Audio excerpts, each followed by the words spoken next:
I did a phone consultation with a guy. We talked for like 28 minutes about jumpers knee rehab because he had jumpers knee. And I thought he was an in shape guy. And I'm like, well, just make sure your metabolic health is fine. Like, you're probably pretty lean. He's like, nah, I probably got like 40 pounds to lose. And I'm like, bro, scrap everything we just talked about. Lose this weight Yeah. and you're going to feel so much better. And I think it's the load on the tendon because it's like wearing a weighted vest and now you're loading your tendon. But it's also, I think anytime you go in a bodybuilding phase, you have elevated blood sugar because you're trying to build muscle. Like, tendons do not like that. And even people with type 2 diabetes, I think they have a lot more tendon pain. They have more tendon rupture. It's just not good for it's not good for the collagen and it's not good for the cells of your tendon. So just staying metabolically healthy. I think the thing with the tendons is we used to think it's like an inert thing and it's not changing much because if you cut open your skin and you look at your muscle, it's red and there's a bunch of blood flow and exchange of nutrients. Look at your tendon, it's white. It's like, it's not getting much activity.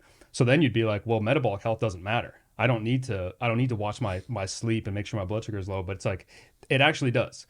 And I think that's coming around because back when I first got it, it was just like, we're not focusing on any other aspect of general health.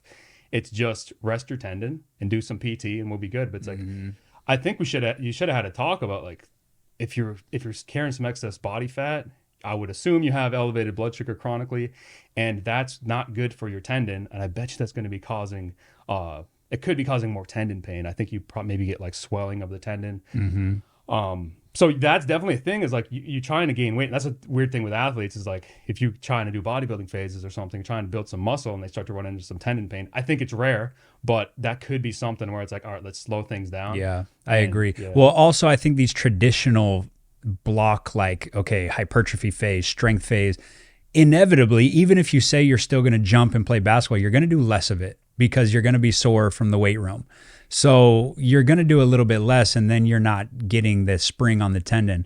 And so then you all of a sudden get back into the jumping and it makes it really difficult. I feel like when you take a kid, we've been running and jumping and cutting on the playground every single day since we were 4 years old, right? And we're so used to this spring. And then all of a sudden you're like, okay, we're going to take that away and we're just going to load you. Now I've been away for a month, 2 months, and now I try to get back in. It's not that easy. Like whatever, if I take a month away from running or jumping, I know it's going to take me another month to ramp up back into it.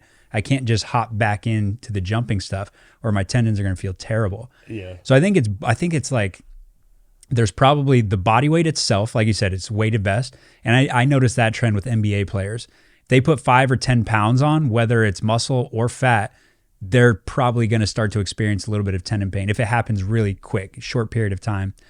And then there's probably the metabolic side to it. Like you're probably eating like crap, which probably made you gain the weight in the first place. And then, yeah, I think it's also because if you're doing that bodybuilding phase, you're also doing less jumping. Yeah. It's kind of like a trifecta of bad things going on there. It's always the changes in load where changes in load, and it's not like changes like lifting is usually fine, well tolerated, but it's you taking away jumping, and then I'm gonna go play like I used to. And I think that I actually think that's probably why you see tendon ruptures in the older crowd, because I've talked to a number of tendon rupture guys like 30, 40 years old, and it's always this thing where they haven't done basketball for a while and they're just gonna hop into basketball again, and then the thing ruptures. The benefit with a young kid like a 25 probably and younger, they usually don't rupture their tendon, they just kind of develop a tendon pain. But it's like those older guys, I don't know why, wear and tear, but it's 100%. That change in load. Changing load, and that's probably hard to do, especially for me as like a dopamine dominant guy, where I'm going to be like, if I'm feeling it, I'm going 2 hours, I'm playing 2 hours even if I haven't played for the last month. It's so hard for me to ramp up, and probably for athletes too. But if they can have a coach where they just outsource and listen to them, that'd be the best thing. But kids always do dumb things where it's like, hey, your tendon hurts, and you're like, what? Let me see your training history, and it's like, okay, there's a huge spike in load, and they're like, yeah, I shouldn't have done that. Well, it's obvious. It's so obvious. I read a study that was saying like 80% of Achilles tendinopathy cases can be traced back to a huge workload spike. It's like 80%. That's pretty big. Yeah. But then, so yeah, you mentioned the tendon ruptures. The only time that I've seen people that I know, like NBA players, high level basketball players, rupture something, it's because they fell out of the rotation. So they were playing and then all of a sudden they're not playing, and then they went back to playing, or they had some patella tendinopathy or Achilles tendinopathy and they just rested it. And then they went back to playing their normal amount of minutes and then a rupture occurs. It's the only, I've never seen it happen where they stay ready, they stay in shape, they play the right amount of basketball and it still ruptures. Never seen it.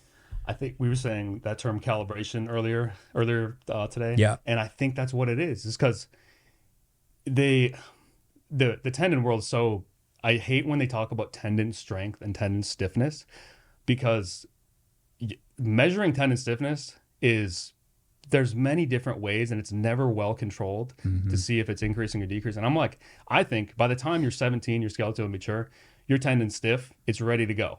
And then it's like, okay, I ruptured my tendon or I developed tendinopathy. Is it because you lost stiffness? No, it was good. It was some other reason. And I think it's the calibration, because the tendon's kind of this stupid connective tissue.